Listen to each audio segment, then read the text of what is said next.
What's going on, YouTube? Ooh. New mechanics goes down smooth. So, today I want to talk a little bit about two new mechanics that are coming to the Digimon TCG.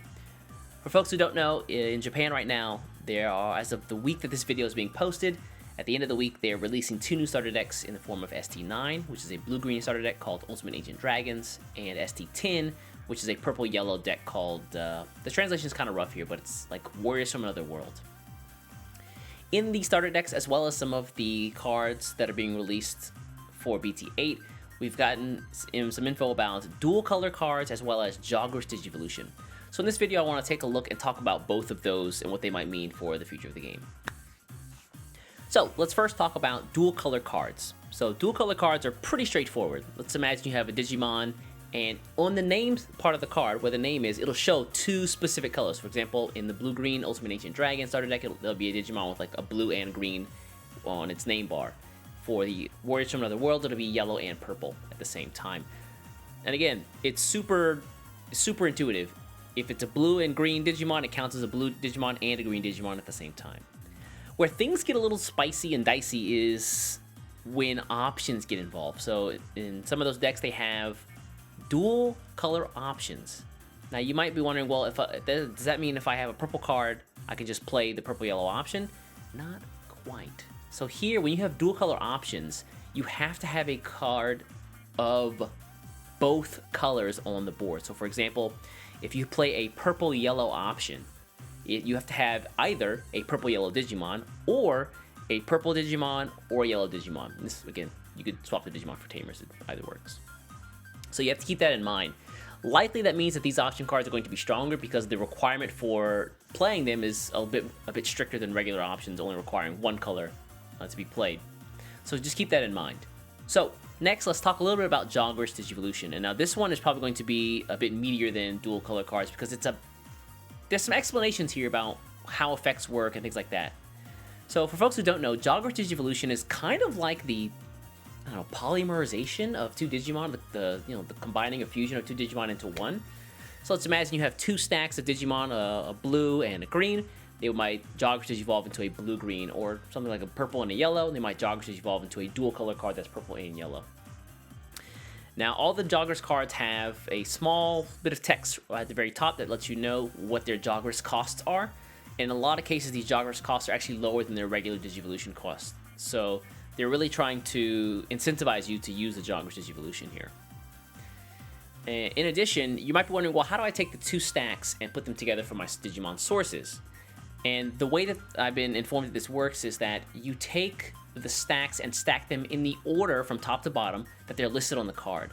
So for example, if we take the new Mastimon card that's coming out that has a Jogress Digivolution cost of a yellow level 5 and a purple level 5 on the card, that means that the yellow Digimon goes at the top of the stack, and then you would put the purple Digimon stack underneath that, and then you would play the Mastimon on top of that. So again, you'll get all of all of the effects, but it will be one stack in that order, and you're not allowed to swap them, from what I've heard. So you can't play the purple and then the yellow underneath that. Now I want to talk a little bit about how effects work on Jogress Digimon, or Jogress Digivolve Digimon, because they're a bit weirder than you might imagine. So Jogress Digimon are considered a completely new Digimon on the board. Now this has some pretty serious implications. Let's first talk a little bit about them being able to attack. So let's take a normal Digivolution simulation as an example. If you play a purple Digimon and then you Digivolve that Digimon in the same turn, that Digimon still cannot attack. Jogress Digivolution is a little bit different. If you play two Digimon out and you Jogress Digivolve them in the same turn, the Digimon that results from the Jogress Digivolution can attack in the same turn. Additionally, if the Digimon that were played in that turn have any effects at all, the effects are reset. So for example, let's imagine your opponent plays an Ice Wall on two Digimon that you have on the board, where normally they would have to swing and you would lose to memory every time they swung. Or you Jogress Digivolve those Digimon and then swing with the Jogress Digivolve Digimon. That's a mouthful. That Digimon does not have the debuff from Ice Wall, so it can swing without you losing memory. keep that in mind. Again, Jogress Digimon are considered new Digimon on the board, completely new.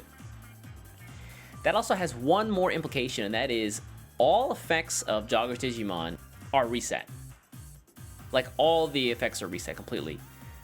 That includes once per turn effects. So for example, let's imagine you have a blue-green Digimon that's Jogress Digivolved on the board, and in its sources you have the Whoopamon, whose effect allows you to draw a card if your opponent has no sources once per turn.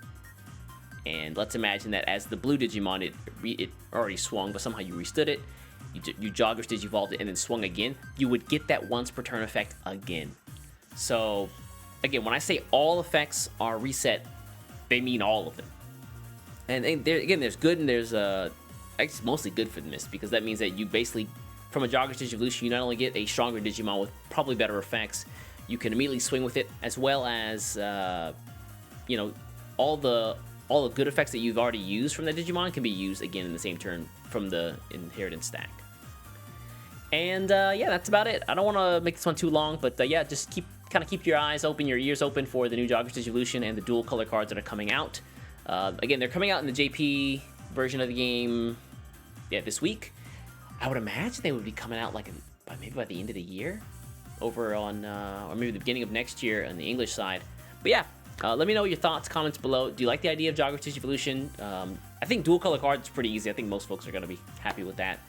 It's going to kind of encourage more mixing of colors that we might not have seen before. For example, we've got some blue-black cards already from BT8, which might be an interesting toss-up.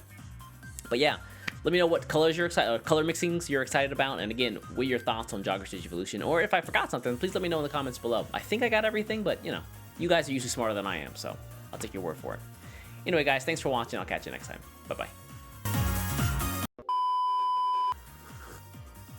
Ooh. Wrong pipe, wrong pipe.